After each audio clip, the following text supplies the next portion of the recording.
तेरी वाणी जीवन की रोटी, नैनों की ज्योति अंधेरा मिटाती।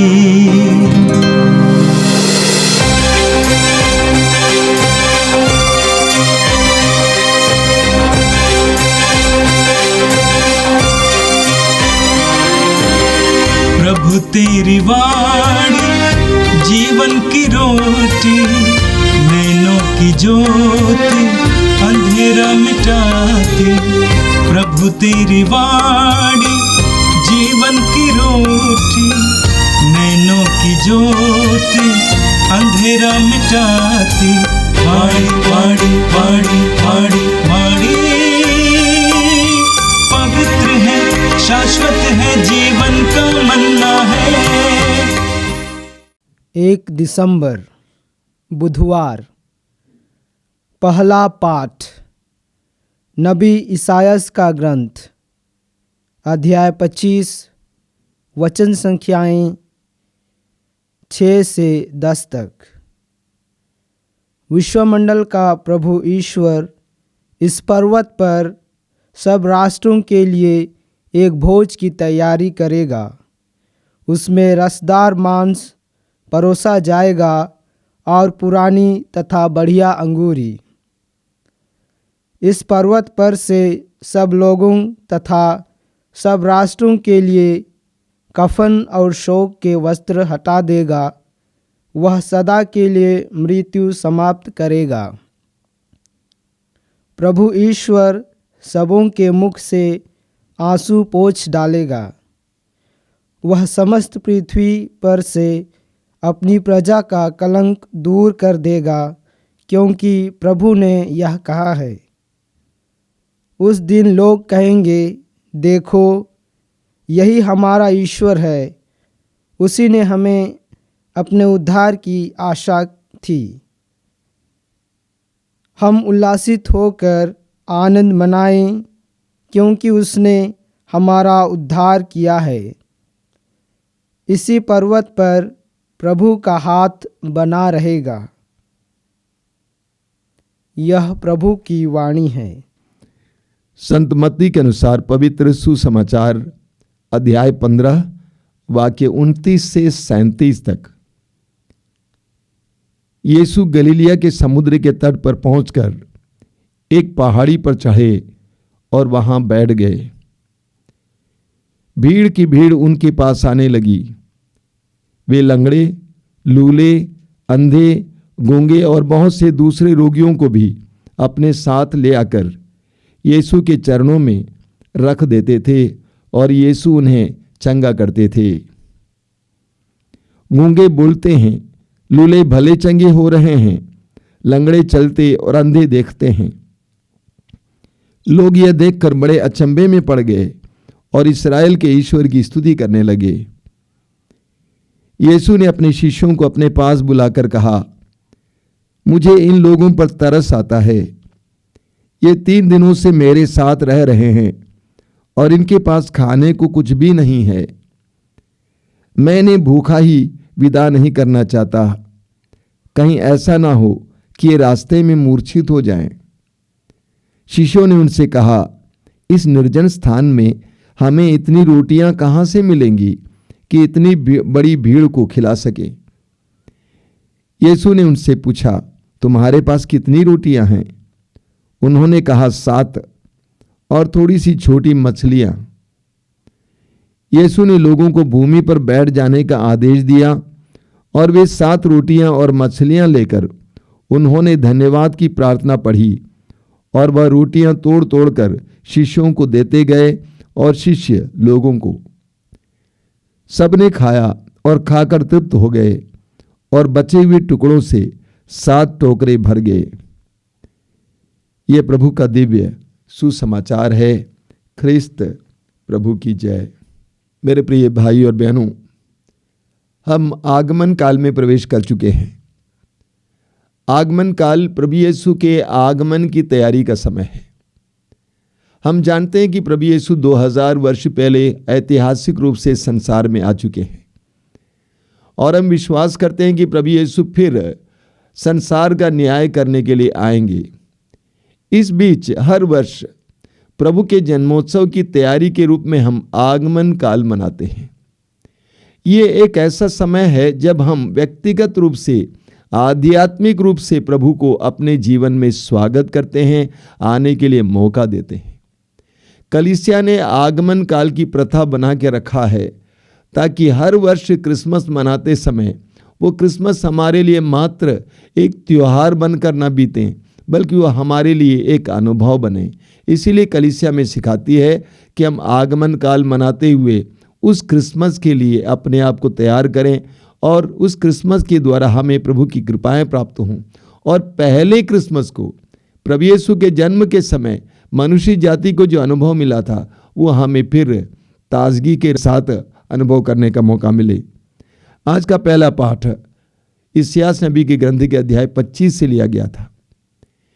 यरूशलेम शहर सियोन पर्वत पर बसा हुआ था और सियोन पर्वत को प्रभु का पर्वत माना जाता है, पवित्र पर्वत माना जाता है, क्योंकि सियोन पर यरूशलेम नगर में ईश्वर का भवन था, यरूशलेम मंदिर था।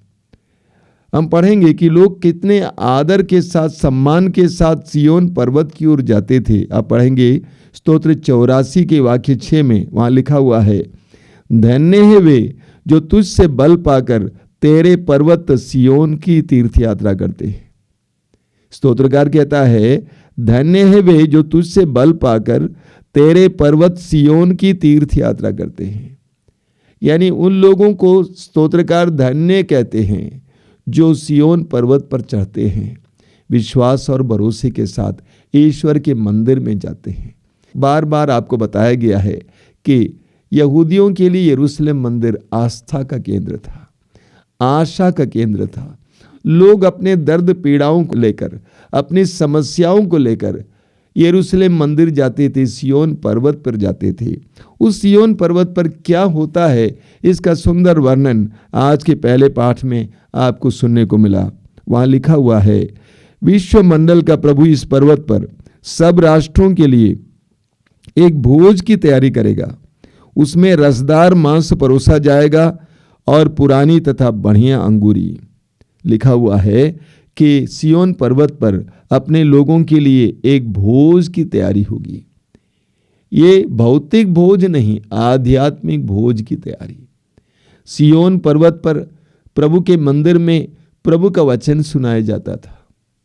लोगों को प्रभु के वचन रूपी भोज से तृप्त किया जाता था और लोग उस वचन को सुनकर भाव विभोर हो जाते थे, आनंदित हो जाते थे, आनंद से भर जाते थे। आगे लिखा हुआ है, इस पर्वत पर से वह सब लोगों तथा सब राष्ट्रों के लिए कफन और शोक के वस्त्र हटा देगा। वह शोक और कफन के वस्त्र हटा देगा, मृत्यु को नष्ट करेगा, रोगों को मिटाएगा और मृत जैसे लोगों को जिलाएगा, निराश लोगों को आशा देगा। सियोन पर्वत पर प्रभु के मंदिर में ये होता था। अगला है वचन में लिखा हुआ है, वह सदा के लिए मृत्यु समाप्त करेगा, प्रभु ईश्वर सबके मुंह से आंसू पोंछ डालेगा। पवित्र पर्वत पर प्रभु के मंदिर में लोग दुख दर्द लेकर आते थे और प्रभु की सांत्वना उन्हें मिलती थी। हम पढ़ेंगे इस्यास नबी अध्याय 66 उसके वाक्य 13 में लिखा हुआ है। वहाँ पर वचन क्या कहता है, जिस तरह एक माँ अपने पुत्र को दिलासा देती है, उसी तरह मैं तुम्हें दिलासा दूंगा। वास्तव में यरूशलेम मंदिर में लोग आते थे पीड़ाएं लेकर, दर्द लेकर, अपने चढ़ावा लेकर, अपनी समस्याओं को लेकर, और प्रभु से उनको सांत्वना प्राप्त होती थी। आगे लिखा हुआ है, वह समस्त पृथ्वी पर से अपनी प्रजा का कलंक दूर कर देगा। पवित्र पर्वत पर उनका कलंक मिटाया जाता था, उनके पापों के लिए क्षमा मिल जाती थी। हमारा ईश्वर एक ऐसा ईश्वर है, करुणामय ईश्वर, दयालु ईश्वर है, और ईश्वर का सानिध्य हमारे लिए सब करता है। पर्वत का मतलब क्या है? ईश्वर का सानिध्य। स्तोत्रकार कहता है स्तोत्र 121 में, मैं अपनी आंखें पर्वतों की ओर उठाता हूं। यहूदियों के लिए पर्वत का मतलब सियोन पर्वत, यरूशलेम मंदिर, हमारे लिए पर्वत का मतलब क्या है? ईश्वर का निवास। अपने दर्द पीड़ाओं में हम अपने आंखें पर्वतों की ओर उठाएंगे, प्रभु की ओर उठाएंगे, और प्रभु के सानिध्य में ही हमारी समस्याओं का समाधान होगा। और आज के सुसमाचार में आपने देखा, जो प्रतिज्ञा इसायास नबी के ग्रंथ में की गई थी, उस प्रतिज्ञा की पूर्ति होती है। आंशिक रूप से इस प्रतिज्ञा की पूर्ति उस समय होती थी, लेकिन यीशु के द्वारा उस प्रतिज्ञा की पूर्ति होती है। वचन में आपने सुना, यीशु गलीलिया के समुद्र के तट पर पहुंचकर एक पहाड़ी पर चढ़े और वहां बैठ गए। यीशु एक पहाड़ी पर चढ़े और बैठ गए। जिस पहाड़ी पर यीशु बैठ गए हैं, वो पहाड़ी, वो पर्वत पवित्र पर्वत है। और उस पवित्र पर्वत पर क्या होता था? वचन में लिखा हुआ है, भीड़ की भीड़ उनके पास आने लगी। वे लंगड़े, लूले, अंधे, गूंगे और बहुत से दूसरे रोगियों को भी अपने साथ ले आकर यीशु के चरणों में रख देते थे और यीशु उन्हें चंगा करते थे। उस पवित्र पर्वत पर प्रभु के सानिध्य में यही होता था। लोगों को चंगाई मिलती थी, उनके आंसू पोंछ डाला जाता था।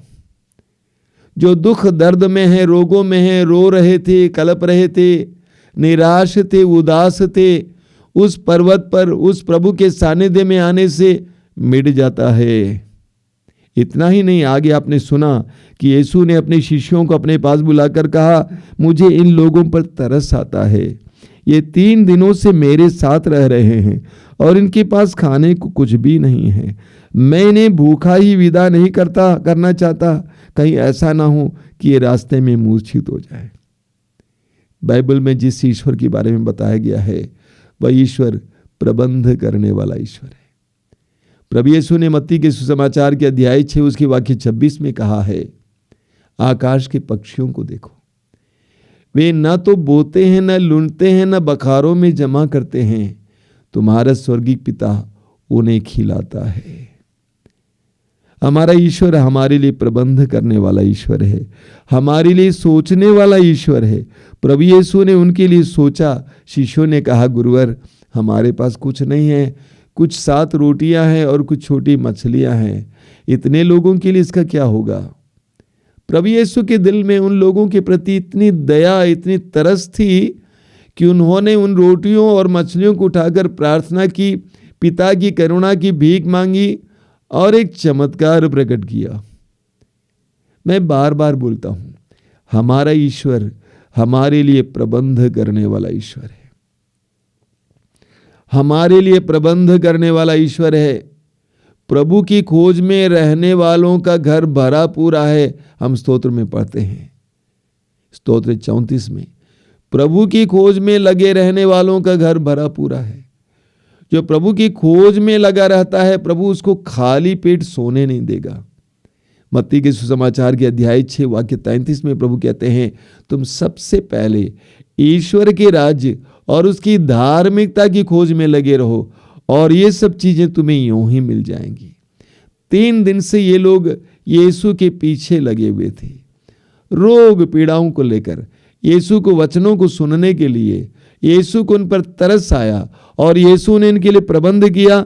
इतना ही नहीं, वचन में लिखा हुआ है कि सबके खाने के अतृप्त होने के बाद बचे हुए टुकड़ों से 7 टोकरे भर गए, आवश्यकता से ज्यादा। मेरे प्रिय भाई और बहनों, जब भी हम पवित्र वचनों को सुनते हैं, हमें विश्वास करना है कि हमारा प्रभु प्रबंध करने वाला प्रभु है। एक विश्वासी निसंकोच प्रभु के सानिध्य में जा सकता है। एक विश्वासी निसंकोच प्रभु के काम में लग सकता है। प्रभु उसके लिए प्रबंध करेगा, प्रभु उसके लिए प्रबंध करेगा। हमें जब भी प्रभु के पास जाना है, विश्वास और भरोसे के साथ जाना है। इब्रानी अध्याय 4 वाक्य 16 पौलुस क्या कहते हैं, हम भरोसे के साथ अनुग्रह के सिंहासन के पास जाएं, जिससे हमें दया मिले और वो कृपा मिले जो हमारी आवश्यकताओं में काम आए। प्रभु प्रबंध करने वाला प्रभु है। आज इस सुबह के समय या जब भी आप इस वचन को सुन रहे हैं, विश्वास करना कि मेरा प्रभु प्रबंध करने वाला प्रभु है। उस प्रभु ने हमें सिखाया है, प्रार्थना करो, प्रतिदिन का आहार आज हमें दे। जिस प्रभु ने प्रार्थना करना सिखाया है वो प्रभु हमारे लिए प्रबंध करने में सक्षम है, वो पिता हमारे लिए प्रबंध करने में सक्षम है।